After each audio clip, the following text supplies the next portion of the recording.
Dopo tu quanto cade la disco? Ma definito.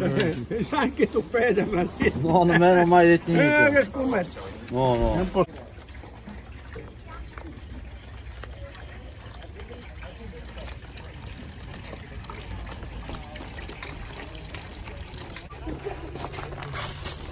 Guarda che bello, guarda, hai visto? Che meraviglia.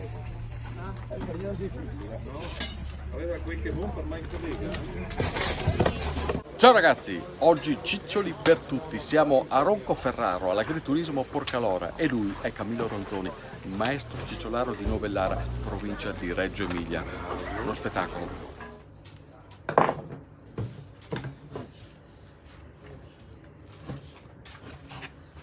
Con la diffidenza, con quelle cose lì. Fare i ciccioli è un'arte che richiede non soltanto un lungo tempo di cottura, almeno 5 ore, ma anche un lungo lavoro di preparazione. Si parte dal grasso del maiale che viene preso da diverse parti dell'animale, quindi la pancetta, la schiena, il guanciale.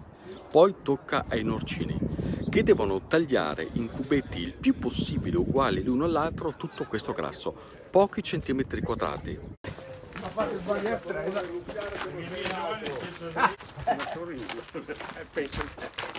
Saliamo piano piano a mano perché sennò è là. Vai.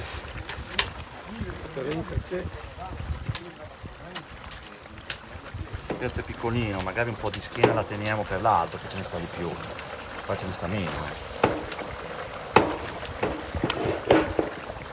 La cottura avviene su dei grandi paioli, a tempi differenziati, perché il grasso delle diverse parti dell'animale implica anche dei diversi tempi di cottura.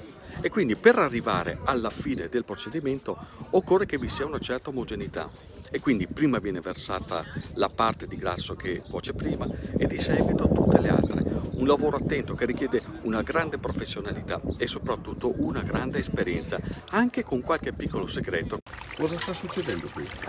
Sta sorridendo. Come sorridendo? Sì, Cicciolo deve sorridere. Cioè? E sorridere perché quando non sorride bene non si cuoce come si deve. Ma sorridere cosa vuol dire? Sorride quando si fa queste bollicine. Senta, ma Camillo, è un'arte fare il cicciolo, non è solo l'arto. No, poi è un'arte, specialmente a legna. Per preparare tutto questo di quanto tempo c'è bisogno? Preparare tutto dall'inizio alla fine 5 ore all'incirca. Di cottura? Di cottura, sì. Sulle 4 ore e mezza, 5. Roba da accademici? Roba d'accademia. Si vede. Però se questo che stai pinnava sono 30 kg. Vabbè, adesso mi sposto dopo.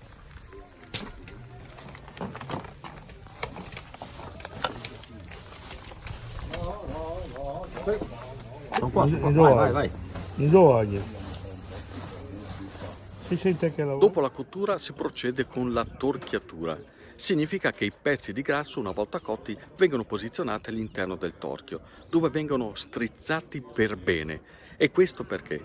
Questo per togliere la parte di grasso liquido ancora residua all'interno di ciascun pezzo. E questo ovviamente per garantire successivamente la croccantezza degli stessi ciccioli.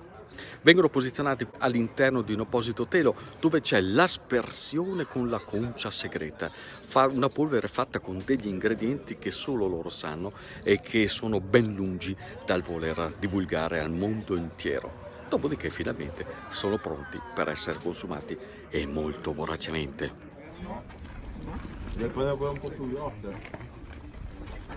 Tutto questo è stato reso possibile grazie alla volontà di questi due ragazzi, Francesco e Matteo, dell'agriturismo Porcalora.